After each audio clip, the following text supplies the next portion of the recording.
I am so excited to open this day today as the Games for Learning programming in conjunction with Games for Change. And this is a day we've been looking forward to for a long time, and we have an amazing lineup of speakers organized for you, both here in the beginning of the day and then over in the law school starting around 11:40. And without much further ado, I want to start with our keynote speaker, which is Jim G. And I was supposed to give the introduction for Jim G, and I've tried to figure out how one introduces a person who doesn't need an introduction. But he is, of course, the father or grandfather of Games for Learning as a field, and has pushed that discipline into existence, practically given birth to it through his influential book in the beginning, and then a series of follow-up books and publications, and is one of the strongest proponents of the use of Games for Learning. He is now the presidential professor at Arizona State University. He is a member of the National Academy of Education, and he is also the chief games researcher at the new Center for Games and Impact at Arizona State University. And he has, of course, published widely in the areas of language learning, digital media, and, of course, in particular, games. And so I'm very excited to present to you Jim G. Okay, this seems to be working. My presentation today is going to be a little contentious, perhaps, to some people, because I think we've come to a point in this movement about games for impact, games for learning, where we've made a lot of progress. There's lots of different things going on, and therefore probably it's good for all of us to kind of come clean about what we actually meant when we said we should be doing this. Now, to give you an example, I have made the claim that good games are good for learning, but it seems like a lot of people thought I made the claim bad games are good for learning, because that's what they seem to test. Now, in reality, I actually didn't want to make the claim good games are good for learning. I wanted to make a slightly different claim, and it's the one I want to push at you today, because I want to push that this is one way forward in the field. It's not the only way forward. And that is the claim that it's not that good games are good for learning. It is that what I will call big G games, and I'll tell you what that is in a minute, that good big G games are good for learning. So that if we want to do games for impact, what I want to argue is we should be making not little g games, but big G games. Now, what is the difference between a little g game and a big G game? Well, the difference is this. By a little g game, I just mean the software, the thing you bought, the thing you put on the screen. By a big G game, I mean that thing that you put on the screen, the little g game, plus the social interactions that go on around the game. That is how the game interrelates with stuff outside the game, whether it's interest-driven communities on the internet or activities people are doing, right? The big G game is both, and what I want to argue is we should be testing and making big G games. Now, whenever you make a claim like this, you have to specify what you mean by the word good, right? Now, in my original book, I've set out 36 principles that, for me, define a game as good for learning, right? And again, it's not worth testing games that only meet 2 of them. Now what I need to do is to specify what makes a big G game good. So a big G game, to me, is an affinity space plus, I don't know, about 20 principles that I'm going to run through very fast. So I'm going to say that if you have a good piece of software, you have made a good affinity space, and you meet these 20 principles, then you have made a good big G game, and that this is what you ought to be making, from my point of view. Now, an affinity space is just an interest-driven space, usually on the internet, where people come together because they have an affinity, a passion for the problems you have motivated them to solve in the game. That is, so people they play The Sims, and they have a passion for The Sims, and they go off out of the game into a space with other people on the internet, and they do challenges, and they write novels, and they do stuff, right? It's where the game has legs into the world. So, and I have written a couple of books on affinity spaces, and what they're like and what makes them good. But right now, I want to concentrate not on the affinity space, but on the X. That is, what principles does a good big G game have? What do we expect it to do well beyond just having an affinity space? That is, we certainly expect it to have legs out into the social world, but what do we expect? Now, obviously, I'm now going to go through a lot of things with words in them that sadly have meanings other people gave them. And I want to be very clear what I mean by them. And I don't have the time to elaborate this fully, but I just want to give you the flavor for it anyway. So I'm going to say that a big G game has to, for example, have these features. It has to be a form of what I call collective intelligence. And by collective intelligence, I mean that, that the system you create for learning with multiple people, multiple tools, is smarter than anybody in it. It actually can think and solve problems beyond what the individuals can do. I also demand that in collective intelligence, the system is good at directing you to where you can make your best contribution, right? It manages your attention. In addition, there should be good gamification in games. Most gamification isn't very good, but there should gamification. By gamification, I mean how do you create motivation and direct attention? That is, how do you direct people where they can make their best effort, and how do you motivate them to do so? That's what I mean by gamification, and therefore gamification is a part of any game you make, right? Because if you haven't got any motivation or you haven't directed attention correctly, you've got a bad game of any sort. I also demand that in a big G game it has smart tools. That is, there are agents and tools in it that actually make you smarter, right? Think of SWAT 4, where the artificially intelligent agents you're directing know more than you do and model for you the behaviors you should do, right? And then I think that big G games should be a form of crowdsourcing. What crowdsourcing means is that you recruit as many contributions as you can, that you set up a thing in which nearly everybody who enters, whether they're newbies or experts, can make a contribution, right? So that you pool all contributions. And then finally, big G games should certainly have what Henry Jenkins calls convergence, and that is that they should use multiple media, right? Social media. So we should not have an obsession that it has to be on a PlayStation, or it has to be augmented reality, or we should have everything. We should converge. Right? Now, examples of those principles, brilliantly done in World of Warcraft, because think of this. Here is World of Warcraft with the screen full with a bunch of mods. You know that these are mods the players have built that are essentially little tools that explicate for you what's going on in the statistical underpinnings of the game. For example, one of those tools up there is a damage meter, right? It shows you for each character in what role they're playing, whether they are doing the optimal amount of damage or they're having the optimal performance they can have, right? And all the other stuff is giving you copious information so that you can strategize with each other, you can make new plans, and you can understand the statistical underpinnings of the game, right? This is all made by the players, and what it essentially is doing is rendering playing World of Warcraft a theoretical enterprise, right? Because it's actually explicating communal theories. People fight over what's the right damage meter. So you can see very clearly in a thing like this, I am one hell of a lot smarter because there's a bunch of smart tools up there that have made me perform at a high level. Furthermore, they can, whatever my level is, I can utilize the information that is necessary for me to go to the next step to get better. So this is a good example of, now by the way, all those mods are really not just part of the software. They're really part of a community of theory crafters, right? They're part of the Affinity space who's put their products into this stuff.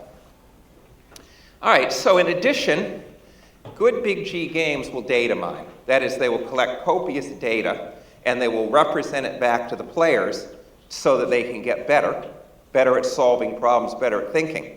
Now, one of the big mistakes people make here is they think you can data mine off just the clicks from the software stream.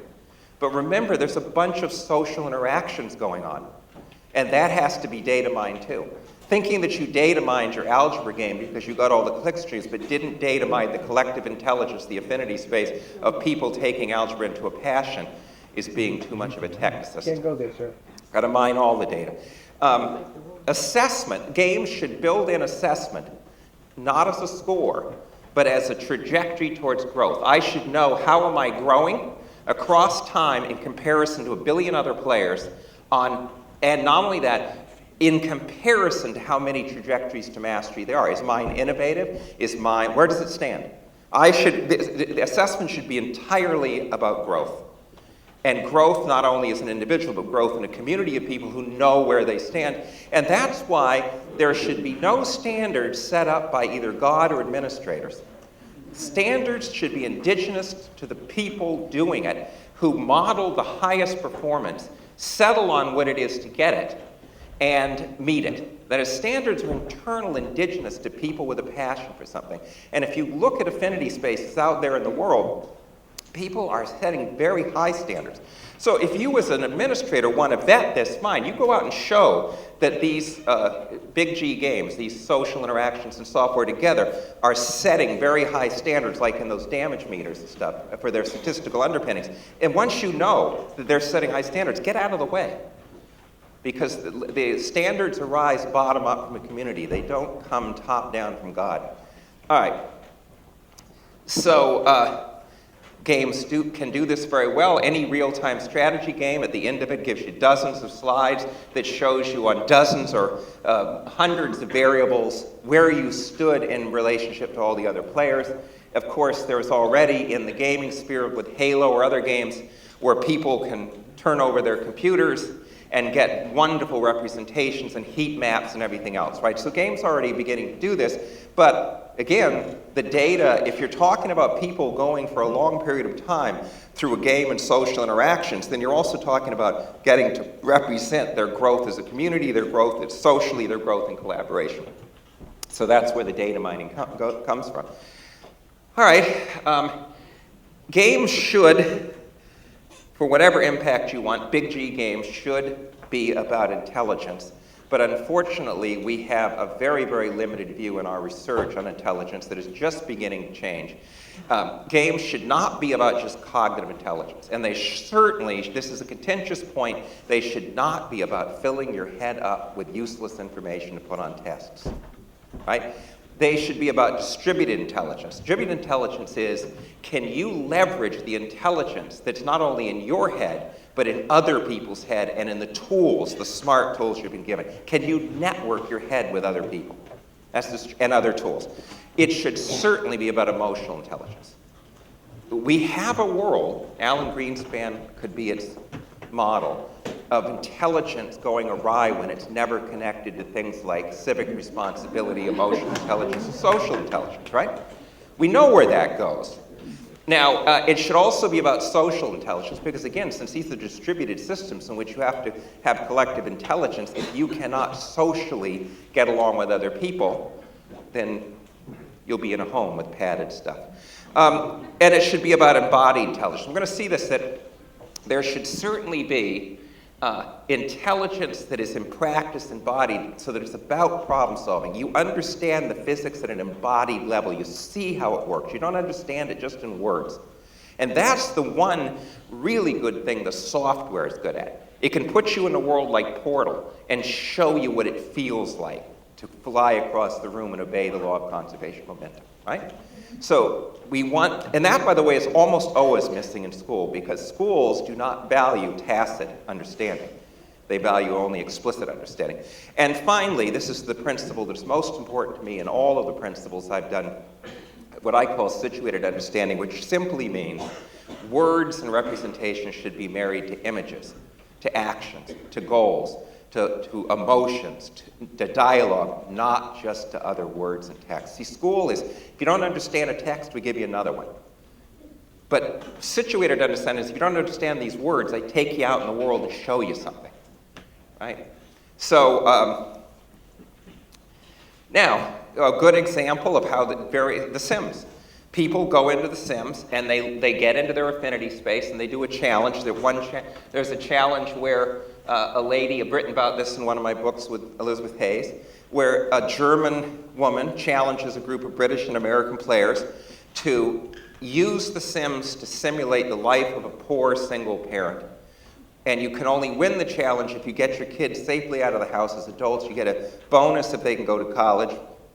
And it turns out, of course, this is very hard to do in The Sims because poverty isn't fun and this is an entertainment game. So she kind of writes a 90-page rule book that shows what you can and cannot do in the challenge. And then if you win the challenge, you have to use the feature in The Sims where you can put pictures of your Sims with words and write the equivalent of a graphic novel about the story of your family and how it reflected on the Sims as a simulation.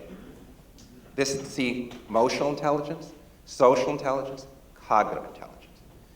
You won't see an assignment this good in social studies in schools today, right? And you know that the emotional and social intelligence work because she gets women who write to her, I am a poor single parent, and this captured my experience so well, I'm going to keep it and show it to my kid when he gets older so he knows what it was like to struggle this much. Right? That's a win. All right, so now games should be, the big G game must induce critical thinking, and by critical thinking I mean thinking strategically at a meta level. The World of Warcraft slide already showed you that, right? Once I got all those smart mods, and I've got all these people networked together in teams, the enterprises become theoretical. I'm thinking all the time at a meta level about my strategies and have a whole bunch of tools that ironically let me do it as I'm playing, right? I'm actually looking at my tools, playing at the same time, applying meta knowledge to the game at the very moment I'm playing. Very powerful, right? People don't think of game playing as theoretical, but when it gets to this level, it is theoretical. The big G game should induce design thinking, right? I don't think you can play any game unless you think like a designer, as Will Wright has pointed out. You have to model in your head, what is this rule system? How is it interacting? How can I leverage that interaction for my goals and my desires, right? So that's design thinking. And actually, if your kid is playing a game but not playing it as a designer, by the way, if you're reading a book and not reading it as a writer, then you're not doing design thinking and you're not getting the full value out of that thing. The big G game should ensure that that happens. System thinking, of course. In the world today, we're being screwed royally by interacting complex systems and their unintended consequences.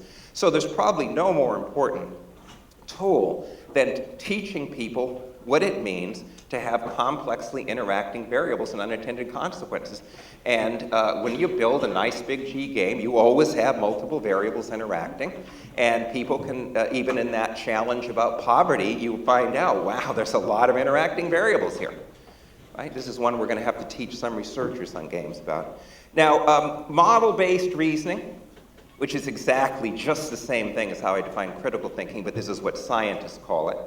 What the scientists call design thinking, model-based reasoning. It's the core of science. So, and any big G game with model-based design thinking, critical thinking is already an enactment of the core thinking of science. You couldn't avoid it. So you don't need, by the way, to put STEM on its cover. We won't save ourselves from the Chinese by investing in more STEM. And then finally, games should encourage not just this type of thinking, but innovation and creativity. That is, you really cannot say you have benefited from experience if all you can do from that experience is replicate what everybody else does. So that big G game must be able to allow everybody to be pushed to innovation and creativity. Now, the new SimCity, which of course I haven't played because it isn't out, is, from what I've seen, I hope it isn't feature creep, what I've seen is that new SimCity, in anything you do, it will actually display the model and its variables right on the screen as you do it. So you can actually see the interactions of the variables and how what you're doing is tweaking them. See, I mean, if that stays, that's pretty powerful because I can then manipulate my city as a visual element and I can manipulate its underlying models and see how the model changes the city changes the model. This is situated understanding. It's everything we would hope in terms of model-based reasoning, but it is also, of course, an open-ended playground which allows for creativity and innovation because you're building your own city, right? You get to live with it dying or not. All right. Now, every big G game should be about literacy.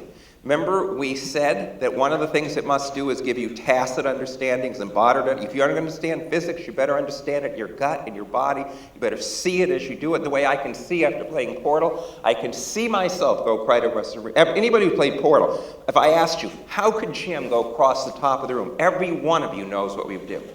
Right? Put a portal here, put a portal there, get the momentum going, out Jim comes, right? I know what it feels like to be a particle. But on the other hand, it is important that some, not all, some of your tacit knowledge can be articulated, because articulation is important for power, right? And what you see in so many good big G games, not all, but in a lot of them, the game as software does the tacit understanding. And our affinity space, as people began theory crafting, let's say in World of Warcraft, it does the articulation understanding. Or a thing like in Portal, you get the physical understanding, then you go to a wiki that the community has built, and it explicates all the physics. Then you go back and mod it, and you see how so it's the combination of the two. Problem solving. Big G games and little G games are not about competing with the testing industry for trivial pursuit. They are about problem solving. A game is not a game if it's not about problem solving, right? And that does not mean that facts are unimportant. What it means is that in a good big G game, any fact you're teaching is taught as a tool for problem solving. The person doesn't just know the fact, they know what you do with it, right? And why is this? Lots of work in education has shown repeatedly that if you keep teaching for facts, you don't get problem solving. But if you teach for problem solving and make people use the facts over and over again to solve the problems, you get both, right? Now, I don't want to live in a society anymore that can't solve problems. We got one. You see where it is. I mean, you're all here because probably you're not homeless, but the rest of the middle class is homeless. They lost their houses in the last thing, right? So we better get good at solving problems. I live in the Southwest. You know, everything is burning and there is no water because we couldn't solve some very fundamental problems. So don't invest in educational reform that isn't about problem solving. All you get is a bunch of smart people doing stupid things. Now, it is core to a big G game that you have made people producers. Right? You don't empower people by just being consumers. Teaching people to read and not write, teaching people to play and not design is the way to make customers and consumers, not producers and thinkers. And we live in the age of fabrication. That is, we are making tools where everyday people can make stuff. Now, you know, of course, they can certainly make music, they can make a bunch of digital stuff, but if you follow the work on Fab Labs and fabrication, especially in the work of my colleague in the center, Alan Gershenfeld, his brother Neil Gershenfeld, wonderful book called Fab Lab, you can now make skin out of cells if you want. People are beginning to be able to make stuff, print stuff out of any imaginable thing.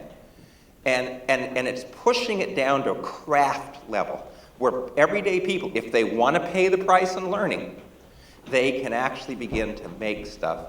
There will be a day you can print, you're very close to being able to print skin. But someday, not too far, be able to print a liver. Right? So in an age where we can do that, we better up the ante in our game stuff, right? Because we better make people fabricators and producers. And we already know how to do that because to be a fabricator or producer, you need to have a modding attitude. And the high end of gaming is to have a modding attitude towards everything. I won't take it as I will mod it. I will learn its tools, its design, and I will mod it. So another way to put this is the big G game ought to make everybody have a modding attitude. Okay, well, modding attitude with a vengeance here, because, but you see, one of the things you see from World of Warcraft and from Spore and other things, we're just at the tip of this, if you get a strong enough modding attitude, design attitude, then pretty soon the consumer, this is what's happening in the fabrication stuff, they begin to make so much of your stuff they don't need you anymore. So you think about Will Wright's complete genius in Spore. Games are expensive to make. So why don't I just have the player make it? I don't need to pay him anything because humans are suckers for creativity. You make them creative, they don't ask for money.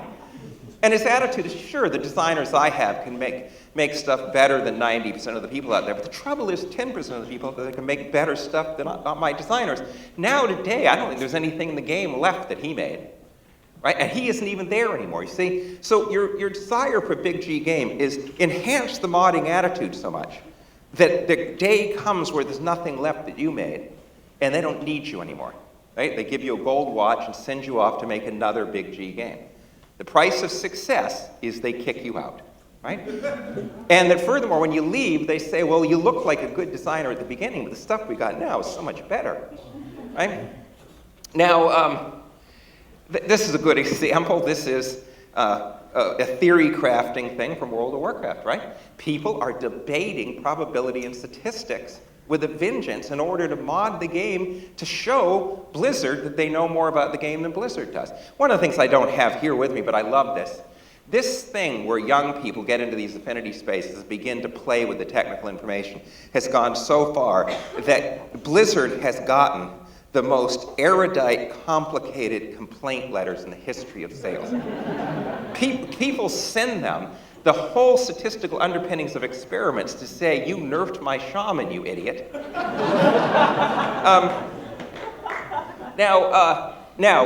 Big G games should be based, the games should not just be about problem solving, but mastery. They should push you to mastery.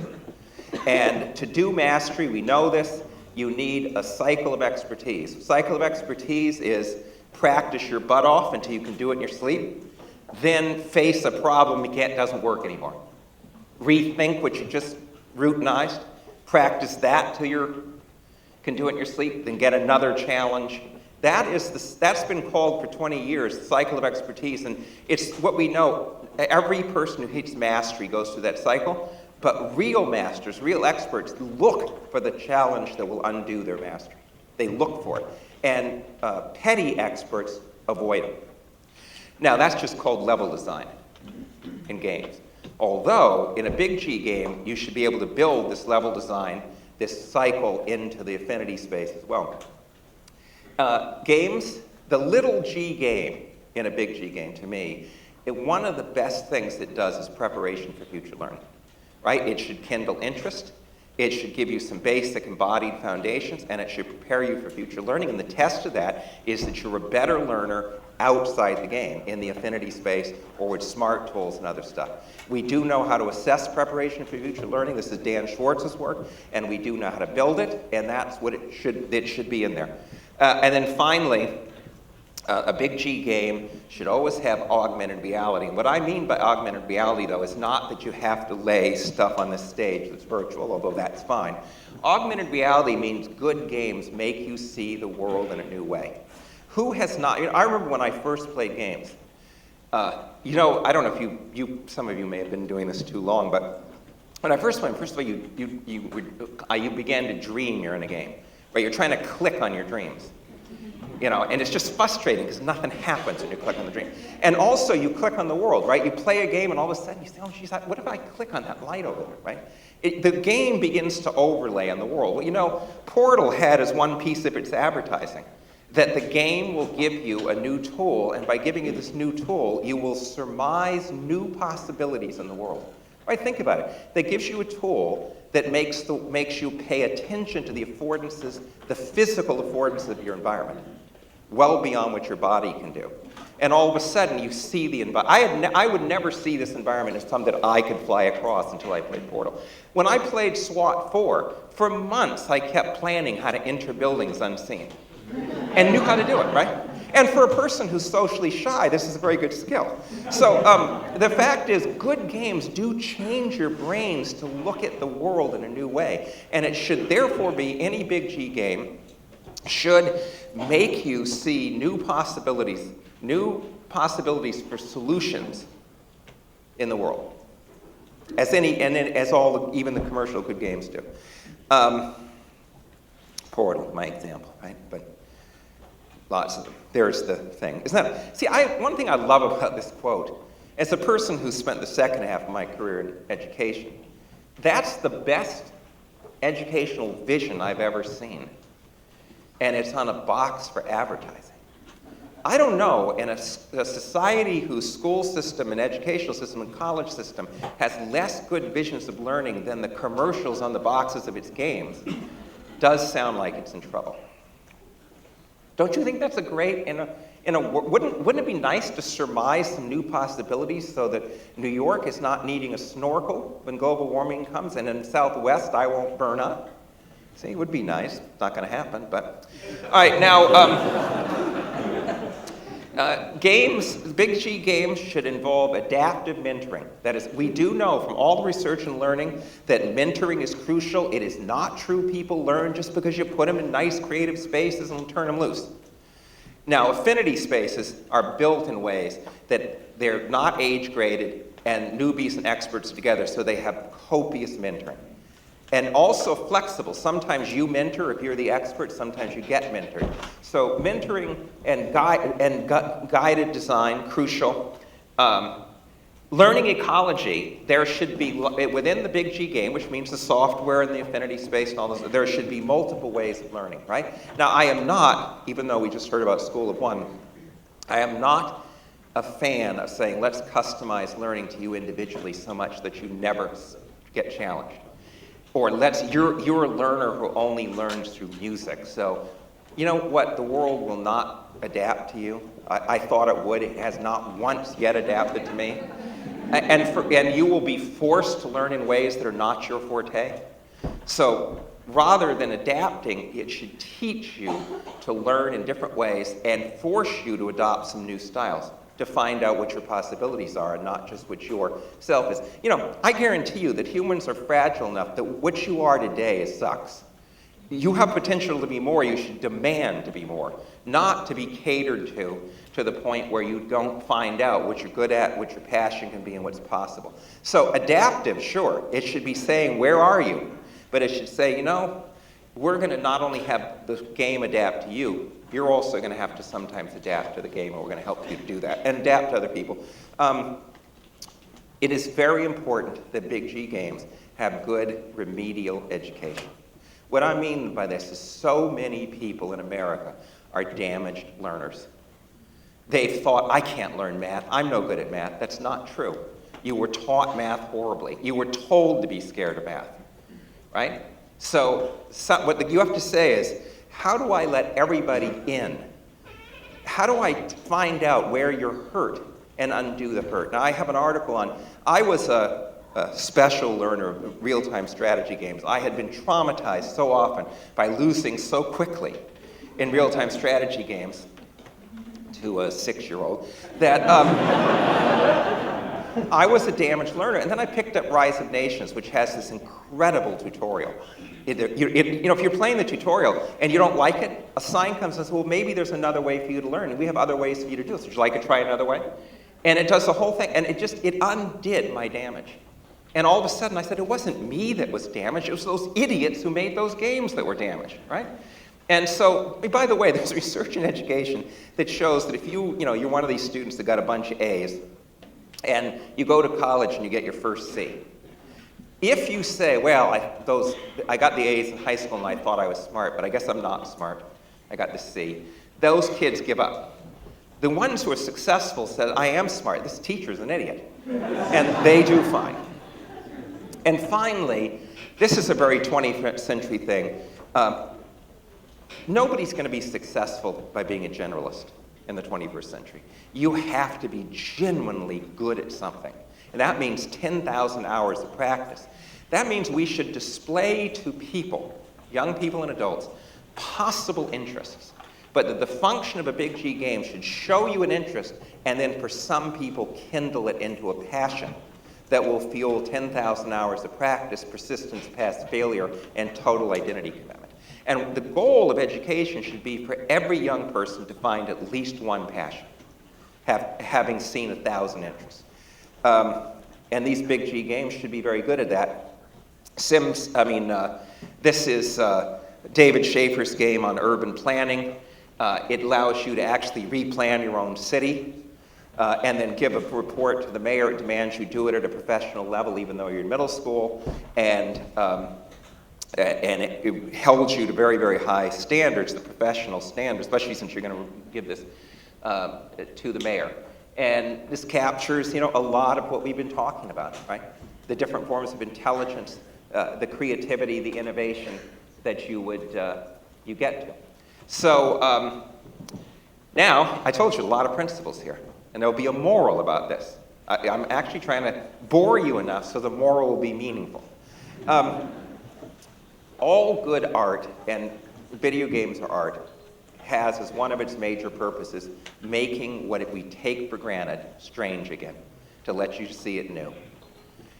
Right? If your big G game does not make people say, wow, I never saw how weird this Carnegie unit system is. How weird it is that everything is learnable in 13 weeks in a classroom with one teacher and 15 kids paying $50,000. I mean, see, taking anything in the world has the potential to be frozen stupidity. Not everything is, but lots of stuff is frozen stupidity. The game should unfreeze the stupidity and let people say, wow, that is strange. We got to do that differently. That's art. It's also salvation. That means challenging cultural models. That is, challenging the taken for granted. Games, of course, the big G game no more than the little g game, should be about play and flow. Why about play? What's important about play? What's important about play is anytime you see any creative professional and they love what they're doing it for a passion, and you ask them, is this your work? They'll always say, no, I would do it even if you didn't pay me. They are doing it because it is life-enhancing, it's passionate, and they're bringing to it a sense of play. So I'll tell you, you have to pay me very well to go to a committee meeting. Right? There is no reason in the world. I mean, you could sue people for the neurons you lose in a committee meeting, right? But you don't need to pay me to write. The only thing that I find is pleasant as playing video games is writing, because writing to me is a game. It's design. It's confrontation with your weaker self. So people cannot truly be productive unless they have a space of play and flow. That's why it's sad that our biggest employer is Walmart. The final principle is actually the most important one now. It's the political aspect of games. You know that we now have the most unequal society in the world, in a developed world. By the way, we're just one hair away from having as much inequality as South Africa. So on many variables like child health, life expectancy, healthcare, it's not just that we rank last in the industrial world. There are developing countries, so-called poor countries, that beat us. Right? Our life expectancy is below Cuba's. Right? And we boycotted them for 30 years. So, and there is a body of work that is really crucial. It's called the health syndrome. It's been known for years. That if you line up in any society in the world, any society, people by status, and it doesn't matter how you define status. It could be number of bedrooms in your house, education, money, whatever. And you line them up from the highest status person to the lowest status person over here. That status distribution correlates very highly with the health. For everybody in that line, the chances are the person on that side is healthier than the person right next to them. Right? This is a statistical thing. There could be exceptions. But so there's this weird thing that in societies, inequality and hierarchy correlates with health. Right? Now, all societies show this, but the amount of inequality they have is quite different. Japan has much less inequality than America. CEOs in Japan make 14 to 1 to their employees and what they make. American CEOs make 220 to 1. And therefore, Japan is an infinitely more healthy society for everybody. Right? So this is the thing, health correlates with status, but the more equality there is in a society, the healthier everybody is, not just the poor. The rich guy in America has less good health than the rich guy in Japan. Right? It's to everybody's benefit to lower inequality. But so people say, well then, what causes this correlation between inequality and health, between status and health? And the best answer, the one that I'm convinced by, is that people feel healthy and have agency when they feel that they count in their society. That what they do matters. that they are a participant that can change things. And when people feel they do not count, that what they do doesn't matter, it makes them very unhealthy. Right? There's something about human beings where they need to count. And in America today, our biggest problem is that very few people feel they count. That's bad for our health care, but it should be our goal to use big G games to show you you're wrong. You do count. You are worth something. You have agency. What you do matters. And that is changing your identity. My favorite identity that I've had in games, the one that changed me the most, was playing Chibi Robo, because I never thought I could be a good, decent 4-inch house cleaning robot. That's what he is, who can only stay out for a few seconds till he has to plug in. And in addition, is tasked with not only cleaning the house, and you get happiness points, how well you clean it, but he has to solve all the marital and social problems in the house. And he finds out at night that some of the toys are alive, and he has to find out why they're alive. And when he does, in the first one, he finds out from a big robot that doesn't work in the basement why the toys are alive. It is one of those moments where it makes you cry, right? People say games can be art and make you cry. Well, that's not true. I mean, they can be art without people weeping. But this is one way you can weep like a baby. Now, the thing is, think of the wonder that an old, balding fat guy can spend hours as a 4-inch house cleaning robot solving marital problems, right? And have in the game, because it's so well designed, your problem solving and finding, you know how in these games, you solve this problem and you feel, I'm so smart. You're probably not, but you really, once you feel I'm smart, you're doing some remediation, right? Now if you can make people happy, joyous, in flow from being a 4-inch house cleaning robot, there is no identity you can't do this for. That's the art of game design. There's no science for it. Now let me close with this. There's 36 principles about learning in my first game. I've just given you, I didn't count them, 20 or more principles about what makes a big G game. My claim is then, big G games, that is games that have most or all of the 36 principles in these, are good for learning. Don't write me when you find out a game that has none of these features are good for learning, right? I didn't make that claim. But also, think about it. That's now like 56 variables, all of them interacting. This is a complex system.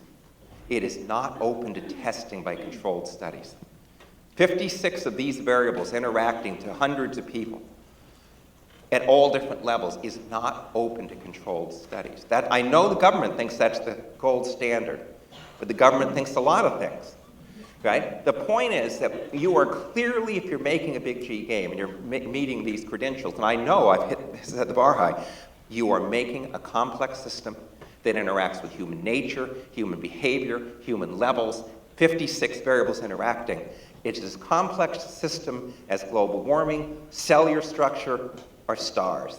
Those are not open to controlled studies. You have to do design studies, iterated studies, intelligent A/B testing, and you also have to have as your test for success, not that Johnny or Janie passed the test on Tuesday, but that a community of people were far smarter together than they were alone, and they made impact in the world. Okay, thank you.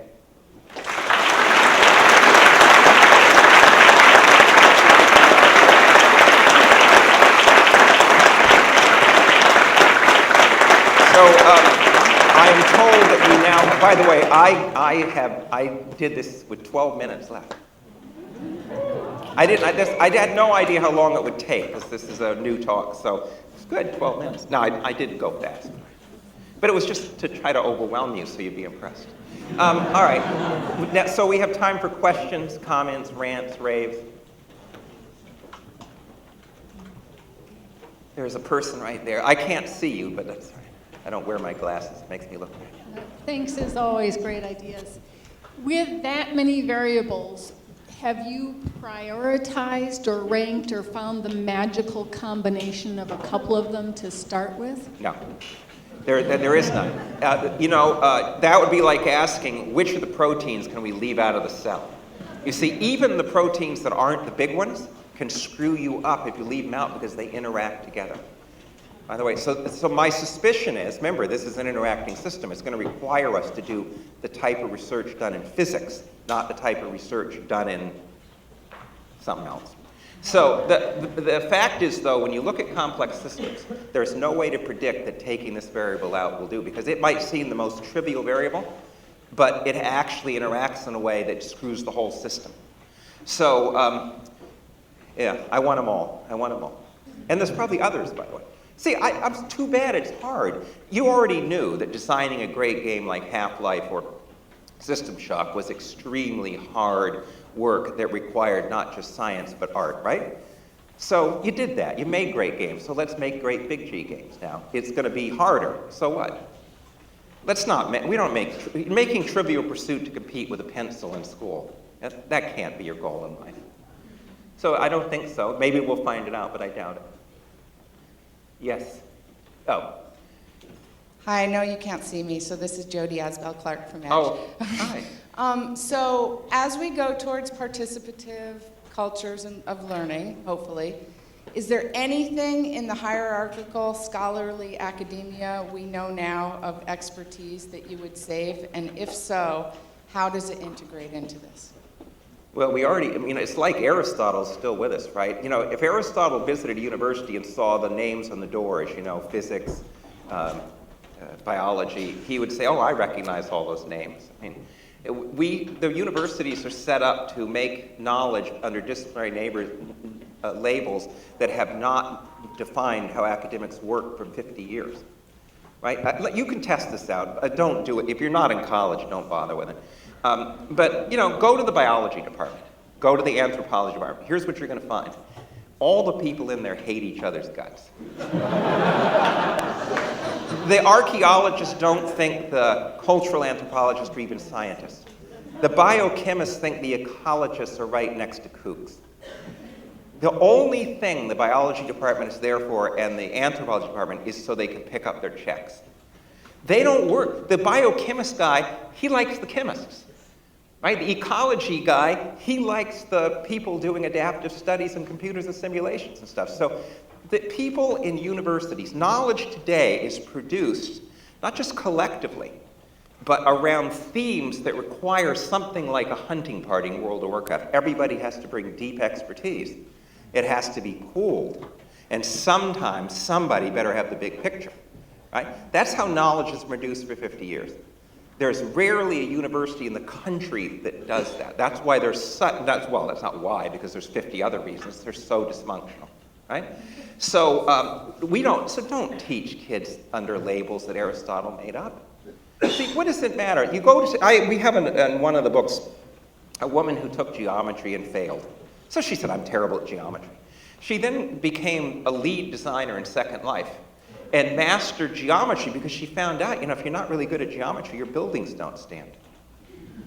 See, so we're in a world in which just because I tell you a name, Joe took geometry, she took Second Life, you don't know what they learned.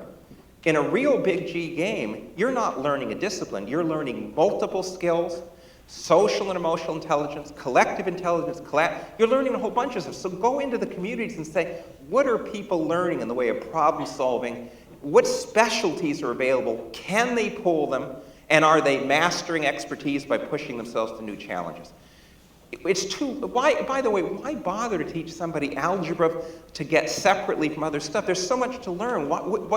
If you're learning design skills, architecture, 3D programming, and geometry together, isn't that better? You got 4 things. See, but that's low status. Doing that, it doesn't sound like you can do a course on it. You can't be a professor of Second Life, but you can be a professor of geometry. So yeah, it's a complicated world. We ought to be learning 10 things at once, not one.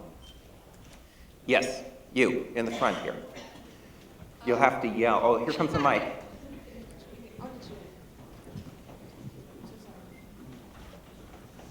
Thank you. As a teacher here, one of the few teachers here, I'm feeling a real disconnect between what's going on in the discussion of game design and what's actually going on in the classroom. And I'm seeing a lot of the trend going towards consumption games, or what I call workbook, where game designers with really good intentions are just going to give us the same old thing in a new shiny package. Right. And what I'm seeing in my class, the Affinity is what's working, the sandbox, the Guided OpenSim, mentoring in a sandbox. Minecraft has changed everything this Sure. year because Absolutely. it's a sandbox. How can we get you guys to understand we don't want you to make it for us?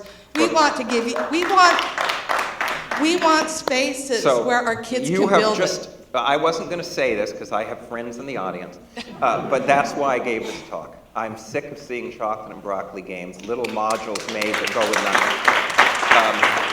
I can't tell you that making them won't make you rich, but I can tell you that it won't make you happy and it won't get you into heaven. So the fact is, that's why I did this. We're giving the schools what they already do. And that is like making prisons better. We actually need to take the bars off, right? Now, people disagree. I understand that but just because the market will buy your stuff, remember, your health is not just contingent on your money. It's contingent on feeling at bed when you went tonight that what you did mattered. But again, yeah, it is contentious. Hi, I'm a developer.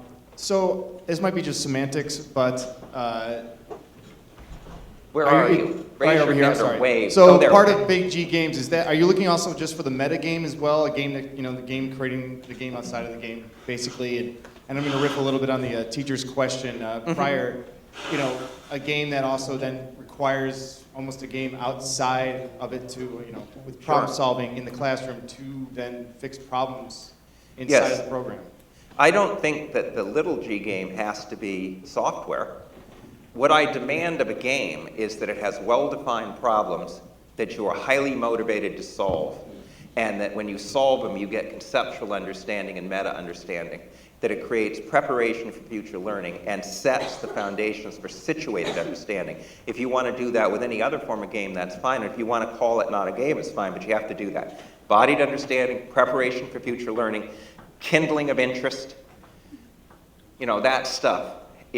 That's what's in the little G game, or the little G game is, and that's why the little G game keeps pushing people into the affinity space and the other social things, and then they come back and change the game, right? They do the mods, but yeah, it doesn't have to be digital media. It could be theater. It could be anything. Mark Prinsky, I can see him. You answered a lot of my question, which was you described a great, all the things 50 plus, there's probably more that you want to see in a great learning system. And then you started by saying this is just one way forward of many. So I was looking to see what your thoughts were on other ways forward. And you just mentioned theater, but what are some others? So the thing is, what I mean by it, there's other ways forward in that you can build these principles into other things, right? The two things that don't count is traditional instruction, which you tell everybody everything and take away their agency, or liberal instruction, which you just turn them loose. This is well-designed, well-guided, collective intelligence. So at the very minimum, you must be designing for collective intelligence, where intelligence doesn't mean just cognitive intelligence. We're a gaming community, and games are very good as part of this. But there's other stuff. People have done it with theater. And you can do it with labs. You can do it with models. You can do it in the world. High Tech High does it wonderfully around projects. But there has to be a place where you don't have just verbal meanings of your words. You see those words as they go into the world because your body has been involved in problem solving, whether it's in a digital media project, a lab, or something else, and where there is mentoring and guidance. It's not just do what you please. So the role of a teacher in this is very different. The role of the teacher is a designer and resourcer of other people's learning, and if they create a Big G game with its affinity say so well, that might go on 20 years beyond them. See, imagine you created one of these on the Italian Renaissance, which you could do so brilliantly by taking something like the world of Assassin's Creed, and you began to teach in there about the Renaissance by having people live it, do it, all this stuff. The day will come where people say, I love the Renaissance. I think I'll spend the rest of my life here. Now, that person, they graduate, they're with your college for the next 20 years. They're gotten so expert, they're mentoring and teaching, they're modding and designing. Hey, you don't need the teacher anymore. And the college has an alumnus who's it's there for 20 years. It's just win-win, right? The thing about it is your life goal should be to create these that sustain themselves, and the day comes where you get your gold watch, right? Where they don't need you. By the way, kids are smart enough, you could have 7-year-olds that threw you out. This doesn't have to be in college, yes? Hi, I'm also one of the few teachers here, and culturally there are a lot of things that need to change in order to what you're talking about Absolutely. to really take hold. What do you see the role of the classroom teacher is in evangelizing, and how do we get this sort of message out? Well, right now, as a teacher in an urban school, you are like a person with a dike with a million holes, and you have your finger in one. So thank you, you're holding back the dike. But it's going to collapse. And so one of the things you have to do, look, we are here as Games for Social Change. I talked about games, but as an educator, I am completely and totally convinced that there's no point about talking about school reform until we have talked about society reform. And the reason for that is public schools are actually extremely good at doing what they're supposed to do, and that is produce 3/5 of Americans as service workers. The largest employer in the United States is Walmart. The 6 Walmart family, the 6 members of the family that inherited the Walmart money have more money than the bottom 30% of Americans combined, and yet won't pay health insurance in their stores. Right? So what's happening is the urban school system is there to produce people with so-called new basics. Basic literacy, numeracy, and knowing how to be not sullen to customers. And because 3/5 of the workers are going to be service workers, and they're not going to feel like they count, which is going to be dangerous for society. Then, if you want to be in the 2/5 that won't be that, you can buy a better education. Right? That's the system. If that's what you believe in, it works wonderfully. It doesn't need to be reformed. So what you as a teacher have to do is go out and say, education is not about producing people for the jobs that exist. Education is about producing a human being who civically participates and counts in the world. The rhetoric of education, whether kindergarten or college, for jobs is a dead end because 3/5 of the jobs suck. Right? Do you really want to be producing service workers? So you have to say, what are we trying to produce in an education? We're trying to produce a human being who can save the world and count no matter where they're working. Many people who work at Walmart go home and get involved in either gaming or something else and feel a sense of dignity and that they count. We need to spread that. So you as a teacher should be engaged in reforming the society, not just your school.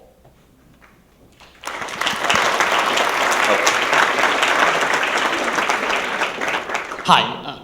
Yeah. Sorry. Hi. Oh, there My you name are. is Stephen Michael. I'm another teacher, and So the audience is just full of it's a theme. I teachers. know. I'm sensing a pattern.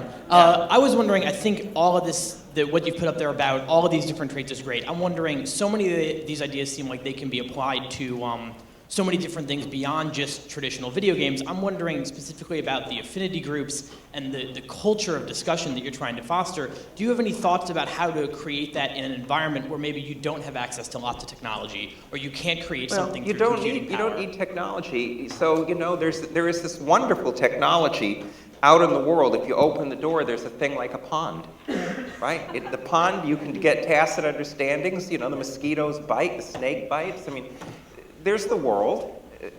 One of the things digital media is here is a lot of kids can't get to the world. If your kid could run a farm, why have Harvest Moon? Somebody said to me once, well, I think kids should have cows, not just be an Harvest Moon. I said, of course, I love cows. I wish everybody had a cow. But not everybody can have a cow, so they have Harvest Moon, right? So, yeah, you don't need technology. Education is not about technology. It's about interacting people to be smarter together than alone. You can do that in various ways. Now, that's not to excuse saying that poor kids shouldn't get any technology, right? But they should. But, take a thing, this does involve, you ever heard of Galaxy Zoo? So this is the thing where everyday people, we're just supposed to help scientists by going through billions of pictures of galaxies and sorting them into the 2 types. Well, typical of this stuff, they formed an affinity space. They discovered whole new classes of galaxies. They're now experts on this stuff. And the only technology was a bunch of scientists giving pictures. And then, they need the internet to deal with each other, but if you've got kids, they could actually talk face to face. That's the technology. And so there, and see what, by the way, the downside of this is whenever you see people in an affinity space taking it to the top, it's usually only about 20% of the people in the space, right? That's the Pareto principle. 20% do 80%, 80. But that means an educator's goal should be to say, hey, you should be in a lot of big G games that where you're in the 80%, because you're learning, you're getting an interest, but you find one where you're in the 20%. That should be the educational standard I'd have. Every kid has experienced multiple 80% roles in big G games, and they found the one they're in the 20%. That should be the standards. Those standards are enough for the whole country. Saves a lot of money. You can fire the assessment people. I have no time left at all. Thank you. You've been a great audience.